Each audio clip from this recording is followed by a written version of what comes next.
Quando a gente está fazendo a avaliação desse tipo de apartamento aqui, um apartamento com vista para o mar, como a gente fez essa semana, a gente precisa redobrar a atenção, a gente precisa tomar alguns cuidados. E eu acho que tem dois aspectos desse tipo de trabalho, dois cuidados que a gente precisa ter, que eu acho que é importante da gente compartilhar. E o primeiro aspecto que eu acho que é interessante da gente discutir relacionado a esse assunto, eu acho que é a questão da qualidade da nossa amostra. Se eu estou utilizando, por exemplo, o método comparativo para fazer essa avaliação, eu preciso tomar muito cuidado com a minha amostra. Se eu estou avaliando um imóvel que tem uma vista para o mar, eu preciso de imóveis, coletar imóveis que também tenham essa vista para o mar. E eu preciso representar essa valorização provocada pela vista para o mar através de uma variável. Se eu não consigo fazer isso através de uma variável, eu preciso ter uma amostra de imóveis que tenham apenas imóveis com vista para o mar.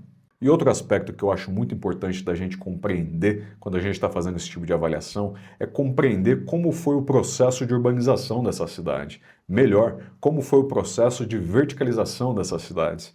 Em algumas cidades litorâneas do Brasil, a gente identifica dois momentos históricos de verticalização. Muitas das cidades litorâneas do Brasil teve um processo de verticalização na década de 60, de 70, de 80.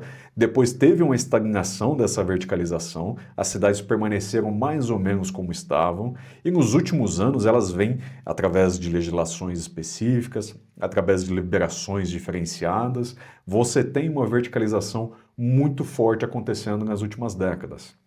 Portanto, a gente precisa separar, a gente precisa compreender que são imóveis diferentes. Muitas vezes você vai ter um apartamento com vista para o mar, mas que ele foi construído na década de 70, na década de 60, e apenas o estado de conservação ou a idade desse imóvel não vai conseguir representar a real diferença desses imóveis. Esses imóveis que foram construídos na década de 60, de 70, muitas vezes são prédios menores, prédios sem equipamentos, prédios mais simples, prédios muito diferentes dos prédios que estão aparecendo nos dias de hoje. São prédios muito mais luxuosos, prédios maiores, com muitos equipamentos, com muitas vagas de garagem e por aí vai. Então a gente percebe um descolamento desses imóveis novos.